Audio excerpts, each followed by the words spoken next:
And of course, the National Bureau of Statistics this morning released the inflation figures for the month of March, and that shows an increase to 12.26% year-on-year in March. This is 0.06% points higher than the rate recorded in February 2020, which was 12.20%. Now, the lockdown in Abuja, Lagos, and Ogun states, and various major disruptions in normal economic activity in several states since then started in April 2020, and accordingly, the NBS says this would not have any major impact on March 2020 inflation, which this report focuses on. All right, I have here with me the Director General, Lagos Chamber of Commerce and Industry, Muda Yusuf, to give us his first words on this inflation data today. Well, we saw that inflation number just by 0.6%. Were you really expecting that kind of minute increase? Well, I was expecting that it's likely to be much higher than that. Because we have all along been having very serious challenges, especially on the supply side, of this economy. If you look at over the past few years, the food component of inflation has been consistently higher than the core component of inflation. And the factors that you have seen driving this are essentially factors that has to do with logistics, factors that has to do with security, and factors that has to do with productivity. All of these are affecting the supply side of food and other sectors of the economy, of course. So, and these things have not subsided. The challenges are still there. The disruption to supply are still there. The high cost of transportation, all these costs are still there. So I was expecting that perhaps this should have been much higher. But again, over this period, the last 1 month or so, there has been a lull generally in the economy. Demand is also dropping and all of that. So perhaps this is what explained this. But I was expecting that perhaps it should have been much more than this in terms of the margin. All right. So, but what will these numbers mean for your members and, their businesses? Well, what it means is that we have to gear up because inflation is still trending upwards. This is what this is indicating. Over the last few months, it has been going up. And that will require some adjustment in the way we do our businesses. Because perhaps in April, we might see the inflation number skyrocketing. It's in April that they had this lockdown. And of course, people are struggling to get food. And then a lot of items were increased in price. We are likely to see a much higher figure in April. Generally, inflation aggravates, operating costs and cost of production. It also erodes profit margin of businesses. It affects purchasing power of the citizens. So from all these perspectives, inflation impacts negatively on businesses.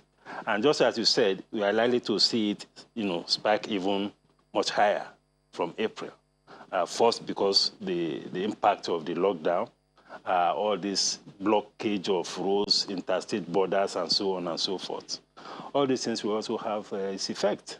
Yeah. Are you worried that the food inflation is actually trending higher and higher? Are we likely, just like some projections we have seen, likely to see some kind of food crisis? Well, we are not likely to see a major crisis as far as food is concerned. If we get to normalize the current situation of the lockdown, this pandemic, and all of that, and if activities resume, don't forget there's also the seasonality factor in the food inflation. Once it gets to the season of harvest and all of that, I'm sure those prices will come down. What about the imported inflation? You see, the imported inflation is a key factor, but it's not so critical within the component of food. Because close to 80% or more of the food that we consume in this country are produced locally. Most of the staples are locally produced. And most of the things we eat are not global food as such, as it were. So the important component is not very impactful on food inflation. The imported component will be more impactful on core inflation. And that will affect not just the food, it will affect also all the other finished goods that are imported into the country. All right, you heard me talking to Dr. Fawibe over the recent development on the global oil market, of course, which is a major fallout of the COVID-19 pandemic. How much of an impact will this have on businesses? Well, the impact will be very, very severe. And that speaks to the need for businesses to also brace up, to begin to look at how we are going to sustain businesses post this lockdown. Already, lockdown has, presented its own challenges.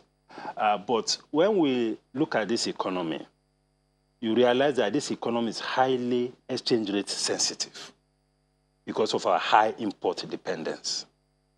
If you have the kind of shock that we are having, even though we are not in the threshold of this zero negative oil price, as at yesterday, the Brent was still selling for, I think, $26 per barrel. Our cost of production offshore is about it's about $30. And generally, as Dr. Faber said, there's a glut already. Yes. So we should be looking at economic management model that we put our oil revenue almost at zero. So what should the government be doing at this time to, manage the economic situation as it is? Well, what the government, I think, should be doing is first to review the entire management model of this economy and reduce our expectation from oil. If possible, let's construct a model that we put oil revenue at zero so that we know that we are facing the reality of the current situation. And we should also be coming up with the more appropriate way to manage inflows into the economy. Because once you have this situation where you are not having inflows from oil, or very minimal inflows from oil, we're also likely to see a major outflow in terms of the portfolio flows and all of that. All of this will put a lot of pressure on our foreign reserves. Therefore, we need to liberalize our foreign exchange space to ensure that those who want to bring in foreign exchange into this economy brings it in. I say this because even as bad as things are, this economy is still relatively a very big economy. There are still opportunities within the domestic economy. There are still foreign investors that be looking at these opportunities and may want to come and invest. So we should liberalize the environment, particularly in the foreign exchange management space, to allow whoever wants to bring in Forex into this economy to bring it in very quickly and easily with minimum bureaucracy and minimum interrogation. I'm not saying that we should compromise our monitoring in terms of money laundering, but all those interrogations sometimes scare even very decent investors. So we should liberalize that space so that we have a market-driven rate which will attract more investment, more diaspora remittances, and which will also encourage exports. Because when you have a depreciating exchange rate, it provides a major boost to exports. So those who are in the export space, this is a very great opportunity for them to take advantage of. And we could also even see foreign investors who may want to come in here and do some exports. So we should deal with that. The foreign exchange environment is very key. Our port infrastructure and port administration is also very key. Our regulatory environment is also very key. Because all of these things are about creating the right kind of environment to those who can bring capital to drive this economy. I've been talking about economic diversification over a long time. We haven't made much progress. That is why we are so vulnerable in this situation. But even as bad as it is, if policies are right, if regulations are right, then the situation may not be as bad as it looks. All right, we have seen some of the developments since the last MPC, and the next Monetary Policy Committee meeting is expected sometime next month. What do you expect to hear the committee come up with in terms of monetary policy? Well, the central bank has done a lot in terms of intervention already, in terms of palliatives. Altogether, I think the CBN was talking about 3.5 trillion in terms of intervention. So in terms of stimulus, I don't expect anything much more that the CBN can do. The CBN actually is almost getting to its elastic limit in terms of intervention. So I'm not expecting much more to happen in that space. But I expect a lot more to happen around the issues of CRR, for instance. Because the banks, as we speak, still have challenges around liquidity within their system. You know, there was this moratorium that was announced by the CBN around the CBN intervention funds, moratorium, interest rate reduction. It has not quite happened on the commercial banking side. So these are some of the challenges that investors are facing at this time. Although recently, I saw that some of the banks have been announcing moratorium for some of these SME loans and all of that. But there has not been a major policy pronouncement across board to say that all the businesses that are indebted to the banks that are affected by this lockdown and this COVID, these are the specific incentives or moratorium or interest rate concession that will be given. We have had some interaction with the CBN at a very senior level, and we are being told that some engagement is going on between the central bank and the bankers committee. But again, the central bank needs to create the environment for the banks to be able to give this concession. All right. So these are some of the things we're expecting. Okay, let's just hope we get it right eventually.